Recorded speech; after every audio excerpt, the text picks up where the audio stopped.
মার্কিন president Donald ট্রাম্পের সঙ্গে হোয়াইট হাউসে তৃতীয়বারের বৈঠক শেষে খালি হাতে ফিরে গেছেন ইউক্রেনের প্রেসিডেন্ট ভ্লাদিমির জেলেনস্কি। শুক্রবার অনুষ্ঠিত ওই বৈঠকে জেলেনস্কি রাশিয়ার বিরুদ্ধে লড়াই চালিয়ে যাওয়ার জন্য টমাহক ক্ষেপণাস্ত্র সহায়তা চেয়েছিলেন, কিন্তু ট্রাম্প সেই আবেদন না মেনে ক্ষেপণাস্ত্র দিয়ে সমর্থন না প্রদানের সিদ্ধান্ত নিয়েছেন। ট্রাম্পের বক্তব্য, তিনি চান টমাহকের প্রয়োজন না পড়ুক এবং আলোচনার মাধ্যমে দ্রুত ও স্থায়ীভাবে যুদ্ধ শেষ করা সম্ভব। বৈঠকের আগে ট্রাম্প রুশ প্রেসিডেন্ট ভ্লাদিমির পুতিনের সঙ্গে ফোনে কথা বলেছেন। ট্রাম্প দাবি করেছেন পুতিনও যুদ্ধ বন্ধে আগ্রহী।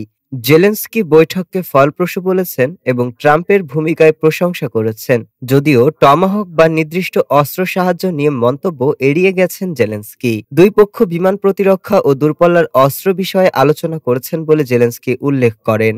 বৈঠকের পর ইউরোপীয় নেতারা জেলেনস্কির সঙ্গে ফোনালাপে তাকে সমর্থন পুনর্ব্যক্ত করেছেন। আলোচনায় ন্যাটো মহাসচিবও অংশগ্রহণ করেন। যুক্তরাজ্য কিভাবে যুদ্ধবিরতির পর ইউক্রেনকে সমর্থন দেওয়া হবে তা নিয়ে আলোচনা চালিয়ে যাবে। ডেস্ক রিপোর্ট, আজ বার্তা।